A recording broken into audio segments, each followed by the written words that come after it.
Welcome back to the channel, Adventures Through Climate Change with your host, Trevor Snyder. And if this is your first time tuning in, what we're doing is we're taking an armchair approach, meaning we're just not even moving from this chair, and we're having discussions about what's happening with climate change, how much responsibility human beings have, what are the real technical issues right now.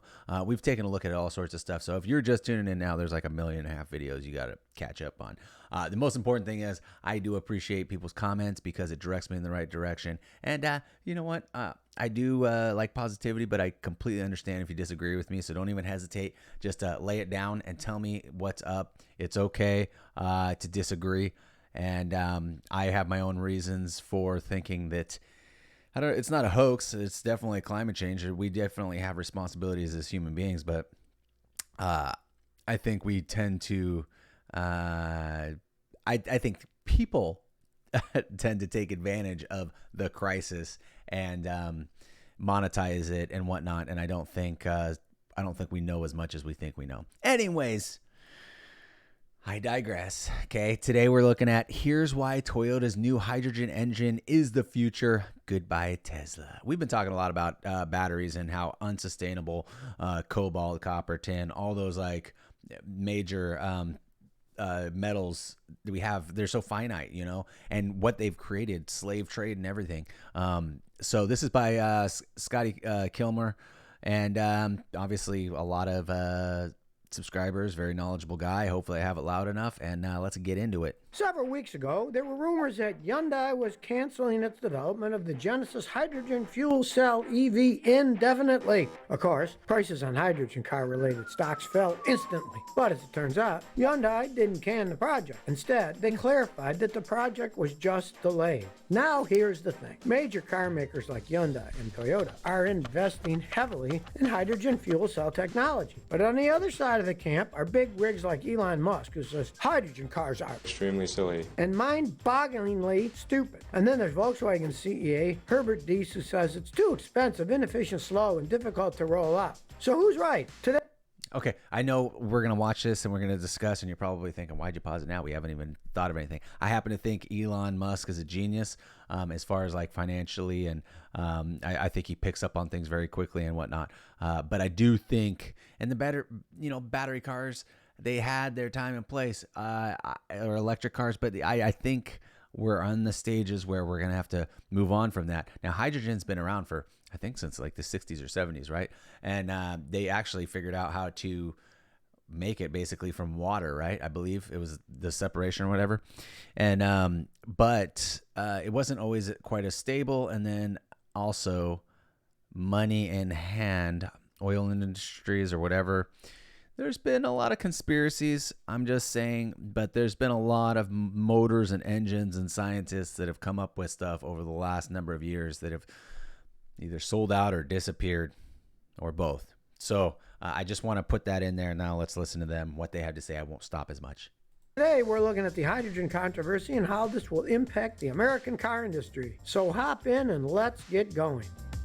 And they don't blow up because what's the main liquid. difference between the electric car versus the hydrogen car? Put simply, the electric car needs to be charged by plugging it into a charging point. On the other hand, you don't recharge a hydrogen car. Instead, you go to a hydrogen fuel station and fill it up with hydrogen. This hydrogen is then stored in a secure fuel tank, just like gasoline or diesel-powered cars. From there, it's fed into the fuel cell where it mixes with oxygen to generate electricity on board and on demand. No batteries needed. So let's look inside the fuel cell. We find a liquid with a positively charged anode on one side and a negatively charged cathode on the other, kind of similar to a battery. Then hydrogen atoms split into protons and electrons. Thanks to a reaction with oxygen, the protons turn into pure water. That's the exhaust product. So you have raining cars.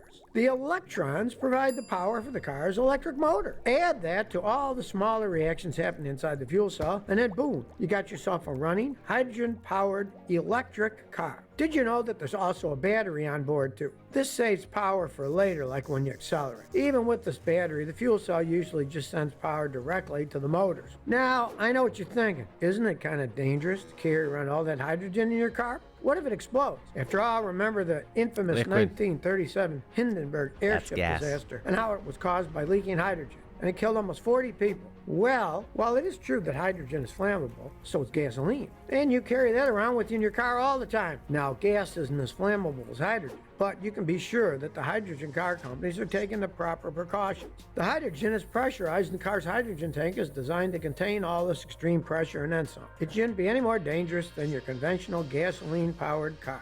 Elon Musk is against hydrogen technology. He sent out some pretty controversial tweets about hydrogen-powered cars. In 2020, he tweeted that fuel cells equal fool cells. Later, he said that hydrogen fuel cells make no sense, and that hydrogen is barely worth considering for a rocket's upper stage. He also quipped that it will be super obvious as time goes on. Let's just say this isn't the first time that Musk expressed strong opinions against this. I think that they're extremely silly. If you're going to pick an energy storage mechanism, hydrogen is an incredibly dumb one to pick. You should just pick methane. That will become apparent in the next few years. There's no reason for us to have this debate. So why all the hate for the hydrogen-powered car? Musk's main gripe is that the usability of hydrogen in a car, because it's very difficult to make and then to store it and use it. Part of the reason is because hydrogen is too low in density and it's flammable. If Elon Musk had to pick an alternative source to hydrogen, he'd rather choose methane or propane. Musk isn't the only one to hold a negative opinion on this. There's also Herbert Diess, CEO of Volkswagen. But the driving reason behind his anti-hydrogen view is the car's impact on the climate. He believes that hydrogen cars are bad for the Earth. But one thing's for sure, don't expect either men to invest in hydrogen technology anytime soon.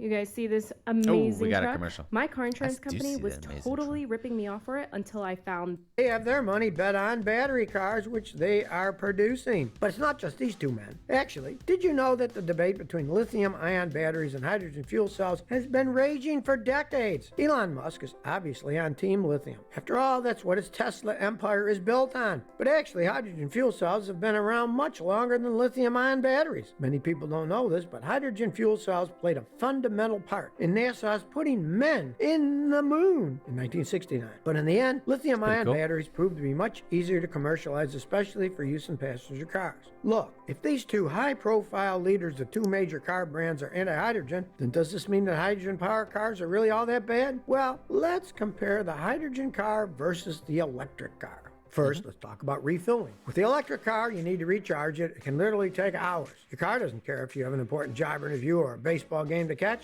If it's got a charge, you gotta wait. On the other hand, with the hydrogen car, you can fill up with a hydrogen fuel pump, and it only takes a few minutes, similar to what you do with a conventional gas or diesel car at the pump. Another advantage of hydrogen is that it's literally the most abundant element in the entire universe. That means it's pretty easy to find and pretty hard to run out of. Hydrogen fuel cells also don't generate greenhouse gas emissions, unlike fossil fuel sources. This means less pollution and improved air quality. When you combine hydrogen fuel with oxygen, these fuel cells produce plenty of electric power while emitting pure water as waste exhaust. For these reasons, governments around the world are starting to rally behind hydrogen as an important part of their plan for adjusting climate change. This isn't just in the transportation sector, but across the entire energy grid. In 2020, Joe Biden announced a $2 trillion clean energy plan, which included renewable hydrogen technology innovation. Boris Johnson, Prime Minister of the UK, announced $446 million in funding to help lower greenhouse gas emissions. This effort includes the development of hydrogen fuel. China also recently announced their goal to have over 1 million hydrogen fuel cell vehicles on the road by 2030. Did you know that NASA also uses fuel cells? The exhaust is so clean that astronauts actually drink the water produced by fuel cells on a space shuttle. Unlike coal, natural gas, and nuclear power, hydrogen is a non-toxic fuel source that has many possible uses, not just for cars.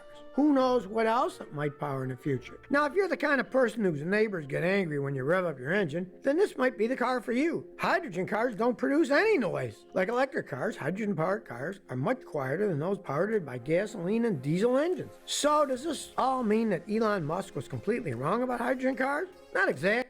Not exactly. I knew he was going to say that. There was going to be a but. We were building up, and then there was just like going to be a but somewhere right here. It's interesting. I was hoping they'd talk a little bit more. I mean, they did mention how the technology works and separates and comes back to the other a little bit. I was hoping they'd break down the engine a bit more. They have engine in the title after all. Let's go. Exactly. At the moment, there are more negatives to hydrogen cars than positives. First off, hydrogen fuel is expensive to fill up. We're talking $80 for a full tank. Compare that to $50 for a tank of gasoline, you can see where the issues start. It also isn't easy to extract hydrogen. It's true, hydrogen is the most abundant element in the universe, but the thing is, on Earth, hydrogen is found mostly in water. This means it needs to be extracted from water by using electricity to separate the hydrogen and oxygen particles. This is called electrolysis. Another hydrogen extraction option is to extract it from natural gas. This is called reforming. Neither of these processes are easy or cheap, and both require a significant amount of energy. Then there's the issue of transporting fuel. To move oil around, just send it through pipeline. To move coal around, just put it on the back of a truck. But moving hydrogen around is a different story. Just moving even small amounts of hydrogen is very expensive. Wondering how all this hydrogen is going to be stored? Hydrogen can be stored either as gas or high-pressure tanks or as a liquid in cryogenic temperatures. Unfortunately, both methods of hydrogen storage involve quite a bit of loss of energy. When you compress hydrogen, that requires about 13% of the total energy content of the hydrogen itself. And if you decide to liquefy the hydrogen, it loses about 40% of the total energy. Night. Hydrogen isn't exactly completely green. Yes, it's clean when it's being used in your hydrogen car, but the sheer amount of energy it takes to get hydrogen into the fuel pumps is pretty large. Ironically, most of the current production is done using fossil fuels, so it's more bad news for the environment. Producing this fuel is expensive in carbon and dollars. Another problem with hydrogen cars is the infrastructure. Sure, it might not be as easy to find an electric car charging port compared to gas stations, but they're likely to be relatively close by. Unfortunately, because of the low volume of hydrogen cars on the roads today, there aren't as many hydrogen pumps as there are electric charging stations. So if you're driving through a small city with your brand new hydrogen car and need to fill it up, it looks like you'll be stuck there for a while. Despite all this, let's say you still decide to get a hydrogen car. Well, the bad news is there aren't a lot of choices at the moment. Right now, there's only 2 hydrogen cars publicly available in select markets, which are the Toyota Mirai and the Hyundai Nexo. Started at almost 50 grand, the Toyota Mirai has some downsides itself.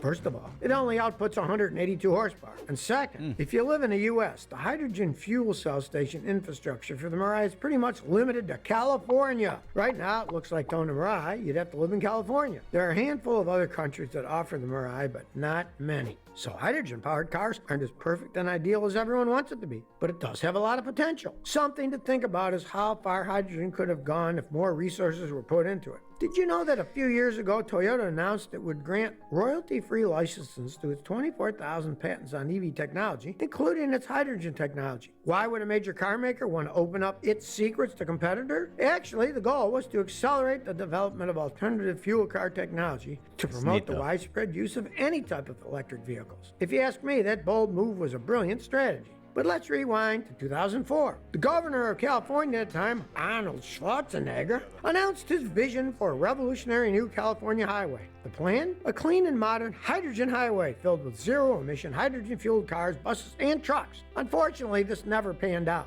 Today, hydrogen technology is still in its infancy, kind of like where electric cars were 10 years ago. Only time will tell if hydrogen will succeed or fail.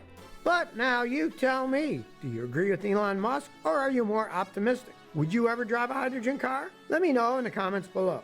And if you like this video, please like and subscribe. I would definitely drive a hydrogen car. I think it would be a blast.